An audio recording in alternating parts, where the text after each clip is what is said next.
자, 이어서 채권 플로우 넘어가 보겠습니다. 오늘은 A판다 파트너스의 신년기 상무 연결해 보겠습니다. 상무님, 안녕하세요. 안녕하세요. 네. 자, 오늘은 함께 PC와 관련된 얘기, 그러니까 지난주에 좀 발표된 걸로 알고 있는데요. 결과가 어떻게 나왔는지, 그리고 앞으로 중요한 것은 이렇게 연준이 어떠한 행보로 움직이게 되는 근거가 될지 궁금합니다. 예. 제가 지난 9월 15일 날, CPI 설명을 드릴 때 크게 세 가지로 나눠진다. 그 전체 CPI를 의미하는 헤드라인 CPI, 그리고 변동성이 심한 물가 및 에너지를 제외한 코어 CPI, 그리고 앵커님께서 그때 말씀해 주셨던 월세 계약은 2년에 한 번. 그래서 이 적시성이 떨어지는 주거비를 제외한 슈퍼코어 CPI로 나눠진다고 말씀을 드렸어요. PCI 역시 헤드라인, 코어, 그리고 슈퍼코어 PC로 나눠집니다. 그런데 연준은 CPI보다는 PC, 특히 코어 PC를 정책 목표로 삼고 있습니다. 왜 그런지 아시겠습니까? 사실은 이 PC가 CPI에 비해서 음식 및 에너지 비중이 낮습니다. 그리고 시간차가 발생하는 주거비 비중이 CPI 대비 낮습니다.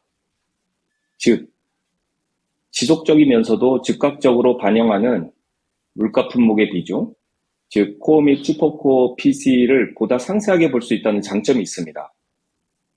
지금 화면에서 보시는 표를 보시면 음식 및 에너지가 차지하는 비중이 한 11.4% 정도 되거든요. 그러면 코어 PC가 약 한 88% 정도 되고요. 반면에 2주 전에 발표했던 CPI 같은 경우에는 코어 CPI가 한 79% 정도 됩니다. 그러니까 변동성이 심한 품목을 빼고도 상당히 지속적이고 우리가 추세를 관찰할 수 있는 PCE 요인들이 상당히 많이 포함되어 있다. 그렇기 때문에 PCE를 상당히 중요하게 생각하고 있습니다. 네. 그러면 다시 그 지난주에 발표했던 그 PCE를 보시면요. 사실 연준 입장에서는 매우 바람직한 결과가 나왔죠. 헤드라인 PCE는 전월 대비 0.5% 나왔습니다. 사실 유가가 많이 올랐기 때문에 어느 정도 예상했던 수치였고요. 전년 대비는 3.5% 상승했습니다. 반면에 이제 코어 PCI 같은 경우에는 전월 대비 0.1% 상승해서 월가 예상치 0.2%를 하회했죠. 전년 대비로는 3.9% 상승을 했던 모습을 보여서 전월 4.2%보다는 떨어진 상황입니다.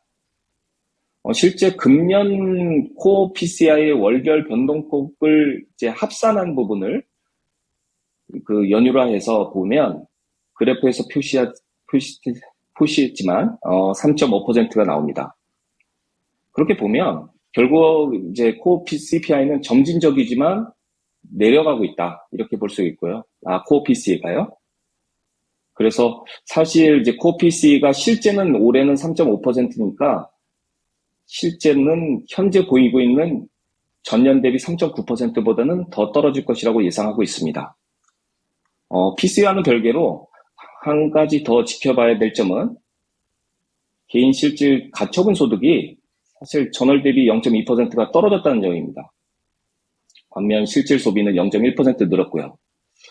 사실 소득하고 소비를 빼면 뭐를 하죠? 저축을 하죠. 사실 미국의 소비가 그동안 강했던 이유는 팬데믹 이후에 정부에서 이제 개인들에게 나눠주는 보조금 이런 요인들로 인해서 저축률이 상당히 늘어났었거든요. 근데 이게 감소한다는 것은 향후에 소비가 둔화될 수 있다는 조짐을 볼 수 있다는 겁니다. 어쨌든 결론을 말씀드리면 연준 입장에서는 뭐 상당히 반가울 지표입니다. 그래서 3%에 접근했다는 것은 매우 고무될 것으로 보이고요. 사실 이날 오후에 셧다운 이슈가 불거지지 않았다면 주가는 랠리하고 채권 금리는 떨어지지 않았을까 이렇게 생각하고 있습니다. 이상입니다. 네. 자, PC와 관련해서는 연준이 원하던 그림대로 나오고 있다라는 부분을 좀 얘기를 해주셨습니다. 조금 더 속도를 내서 좀 세부적으로 추석 내내 좀 불안했던 게 바로 셧다운입니다. 어쨌든 극적 타결이다. 약간 이런 식의 헤드라인들을 좀 많이 봤는데 어땠습니까? 그렇습니다. 사실 연휴 때 토요일 아침만 해도 셧다운 기정사실화됐던 것이 사실입니다. 그런데 무디스가 셧다운 장기화될 경우에는 또 미국의 신용등급에 부정적 효과라고 경고를 했죠. 그런데 셧다운 시한 3시간을 앞두고 케빈 메카시 의장이 자체적으로 올린 임시 예산안이 상원에서 통과가 됐죠. 사실은 이 부분이 지금 그 공화당 내 소수 강경파인 프리덤 코커스를 상당히 자극해서 이후에 케빈 메카시가 어젯밤에 탄핵되는 그런 상황까지 이제 이어지게 됐습니다. 사실은 이제 셧다운이 일단 해소가 됐다는 점은 좀 긍정적인 부분이지만 이것이 단지 다음 달 17일까지밖에 유효하지 않기 때문에 이 문제점이 그냥 한 달 반 후로 이연됐다 이렇게 보면 되고요. 앞으로 이제 주목해야 될 점은 공화당 내의 그런 내분 사태가 어느 정도까지 이제 진행될 것이냐. 그리고 누가 하원 의장이 될 것이냐. 현재로서는 지금 안개 속이거든요. 이런 부분이 있고요. 그 다음에 10월 말부터 진행될 재협상에서는 지금보다는 더 협상 가능성이 좀 요원한 상태입니다. 이게 사실은 이제 우리나라 정치 상황하고 상당히 비슷한 그런 기시감이 좀 드는데요. 어쨌든 이런 부분이 계속 장기화될 경우에는 마지막으로 트리플 A를 유지하고 있는 무디스조차 미국의 신용등급을 강등할 수 있다는 점은 상당히 위험 요소라고 생각하고 있습니다. 네, 이제 마지막 질문입니다. 국내 증시는 이제 고금리에 대한 그런 부담감, 그리고 미국 국채 금리의 상승에 대한 그런 부담감들이 있는데 그런 금리와 관련된 향방이 지금 상무님께서 보시기에는 노동시장과 연결이 되어 있다라고 좀 언급을 해 주셨어요. 좀 더 자세한 연결고리 듣고 싶습니다. 사실은 이번 주는 고용지표 주간이죠. 그래서 사실 어젯밤에 이제 구인 및 이직 보고서가 발표가 됐고요. 사실은 이 부분에서 노동시장이 좀 둔화됐다는 것을 확인하고 싶었는데 실제치는 그렇지 않았습니다. 시장에서는 880만 건의 그 구인 공고를 예상했었는데 실제는 960만 건이 나왔거든요. 그럼 결국 팬데믹 이전의 수준인 750만 건까지 낮추는 게 연준의 지금 긴축 정책의 하나의 목표라 그러면 아직 갈 길이 멉니다. 결국 어제 그 구인 및 이직 보고서 발표 이후에 금리가 급등을 하게 되는데요. 지금 이제 10년짜리 국채 금리를 보시면 졸트 발표했던 어제 뉴욕 시간 아침 10시 이후에 갑자기 금리가 급등하는 모습을 보였고요.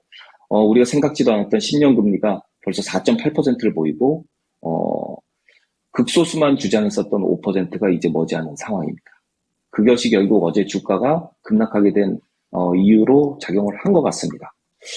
그리고 이제 오늘 밤에는 ADP 고용지표가 발표가 되는데요. 사실 ADP 고용지표 자체는, 노동부 고용지표 이 영업일 전에 발표되는 일종의 선행지표의 역할을 하기 때문에 주목을 하고 있습니다. 다만, ADP 고용지표가 좀 변동성이 심하고, 또, 그 시장 예측과는 좀 괴리감이 있었던 적이 적지 않기 때문에, ADP 자체에 대한 그 중요성보다는 ADP를 예상한 것 대비해서 실제 얼마나 나오느냐.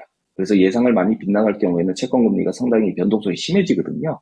이 부분을 봐야 될 것 같고, 그 다음에 ADP 자체가 그 ADP사에서 발표하는 그 베이스가 뭐냐면 그 고용 임금과 관련된 페이롤입니다. 그래서 이 페이롤과 관련된 임금 상승이 어느 정도 되느냐를 상당히 볼 필요가 있는데요.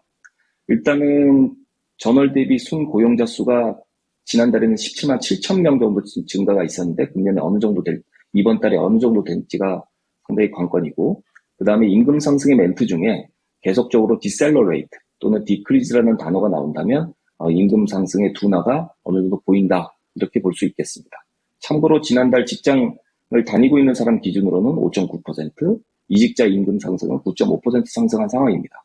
이 부분이 더 낮춰져서 4%대에 진입할지, 언제 진입할지 그것이 좀 궁금하고요.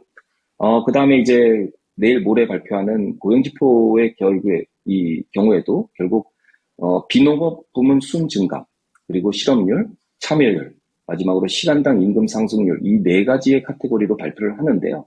주로 이제 시장에서 바라보는 건 1과 4죠.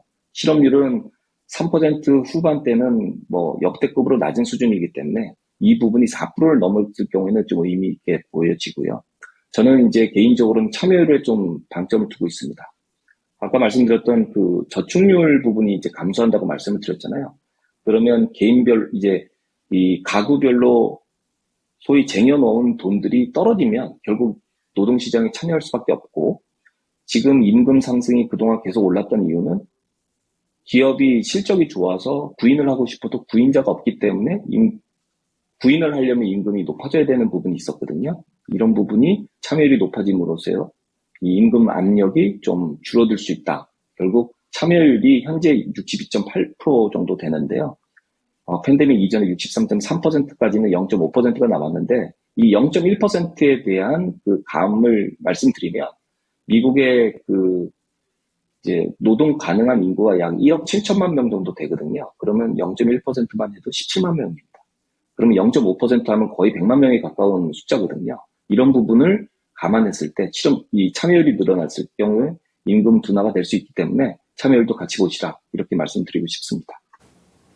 네, 시장에서 문제가 되고 있는 금리와 관련해서 고용 지표를 반드시 봐야 될 것 같습니다. 알려주신 포인트대로 잘 보겠습니다. 오늘 말씀 감사합니다. 감사합니다. 네, 오늘 채권 플로우는요, 에이판다 파트너스의 신년기 상무의 분석이었습니다.